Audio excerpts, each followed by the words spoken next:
নমস্কার বন্ধুরা, আজকে আমি আবারও একটা রেসিপি নিয়ে চলে আসলাম, গার্লিক ব্রেড রেসিপি। তো খেতে কিন্তু দুর্দান্ত লাগে। তো তোমরা ভিডিওটা স্কিপ না করে পুরোপুরি দেখতে থাকো।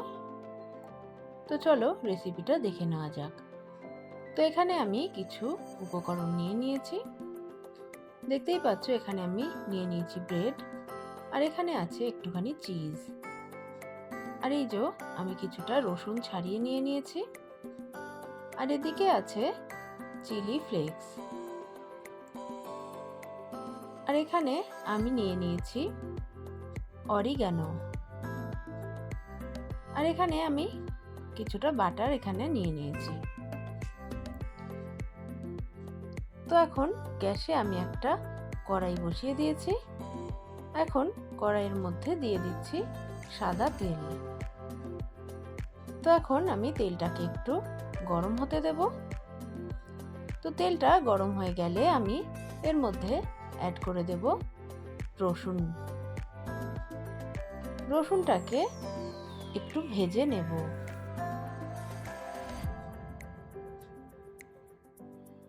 খুবই তাড়াতাড়ি তোমরা কিন্তু এই রেসিপিটা করে নিতে পারো।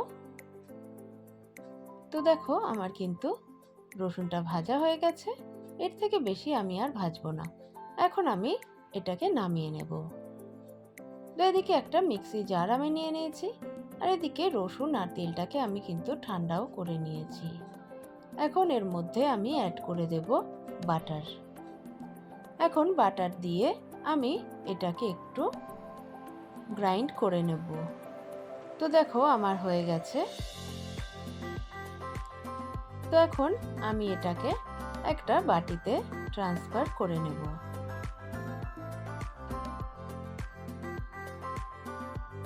এইবারে আমি এর মধ্যে দিয়ে দেব চিলি ফ্লেক্স, আর দিয়ে দেব অরিগানো।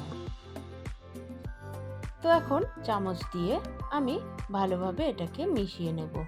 তো বন্ধুরা, এই রেসিপিতে কিন্তু আমি নুন ব্যবহার করছি না, বাটারেই যে নুনটা থাকে সেটা দিয়েই এটা হয়ে যাবে। এক্সট্রা করে নুন আমি কিন্তু দেব না। তো এখন আমি ব্রেডগুলোর সাইডে যে ব্রাউন অংশগুলো থাকে সেইগুলো আমি এইভাবে ছুরি দিয়ে কেটে নেব। তো বন্ধুরা, খুবই কম উপকরণে দারুণ একটা টেস্টি স্ন্যাক্স তোমরা সহজেই কিন্তু বাড়িতে আমার এই পদ্ধতি ফলো করে তৈরি করে নিতে পারো। তো দেখো আমার ব্রেডগুলোর সাইডগুলো কাটিং করা হয়ে গেছে। এখন যে মিশ্রণটা আমি তৈরি করে রেখেছিলাম সেটা ব্রেডের উপর এইভাবে চামচ দিয়ে ছড়িয়ে দেব। তো প্রিয় দর্শক, আপনি যদি আমার চ্যানেলের নতুন বন্ধু হয়ে থাকেন তাহলে আমি বলবো চ্যানেলটিকে সাবস্ক্রাইব করে পাশে থাকবেন, আর পাশে থাকা বেল আইকনটি প্রেস করে রাখবেন, যাতে আমি কোনো ভিডিও আপলোড দিলেই সর্বপ্রথম নোটিফিকেশনটা আপনার কাছে পৌঁছে যায়। আর যারা যারা এই পর্যন্ত আমার সাথে ছিলে তাদেরকে জানাই অসংখ্য ধন্যবাদ। তো দেখো আমার দুটো ব্রেডের ওপরেই কিন্তু মিশ্রণটা লাগানো হয়ে গেছে।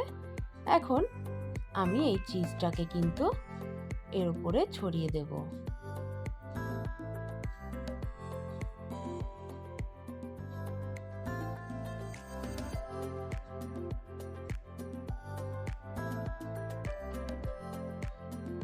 তো দেখো আমার ব্রেডের ওপরে চিজটা গ্রেট করে দেওয়া হয়ে গেছে। দেখতে কতটা সুন্দর লাগছে। এইবারে এটাকে আমি বেক করে নেব। তো বেক করার জন্য আমি গ্যাসে একটা কড়াই বসিয়ে দিয়েছি। এখন আমি এর মধ্যে দিয়ে দেব খুব সামান্য একটুখানি বাটার। এখন ব্রাশ দিয়ে আমি একটু ব্রাশ করে নিচ্ছি ভেতরটা। এখন আমি একটা একটা করে ব্রেড কিন্তু কড়াইয়ের মধ্যে দিয়ে দেব। এখন ঢাকনা দিয়ে ঢেকে আমি 5 মিনিটের জন্য রান্না করে নেব। তো বন্ধুরা, ফিরে আসলাম 5 মিনিট পরে।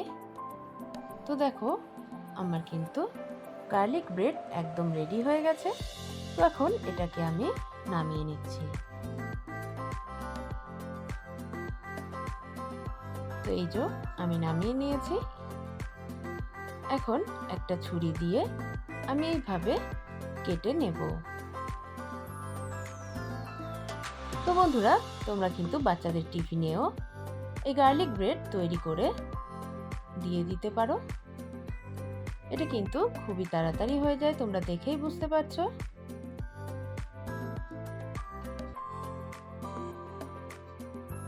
তো আমার কাটা হয়ে গেল। এখন আমি এখানে কিছুটা ধনেপাতা কুচি নিয়ে নিয়েছি। এখন ওপর থেকে আমি ধনেপাতার কুচিটা ছড়িয়ে দেব।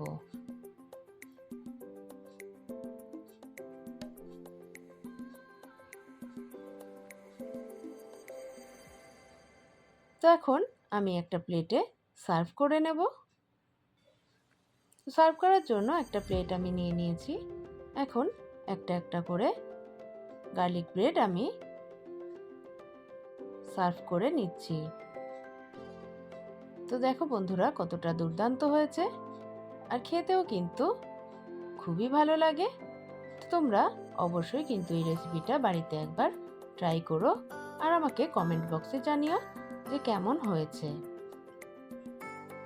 তো আমার রেসিপিটা যদি ভালো লেগে থাকে অবশ্যই একটা লাইক কমেন্ট করে দেবেন, আর নতুন বন্ধুরা সাবস্ক্রাইব করে পাশে থাকবেন। তো সবাই ভালো থাকবেন, সুস্থ থাকবেন।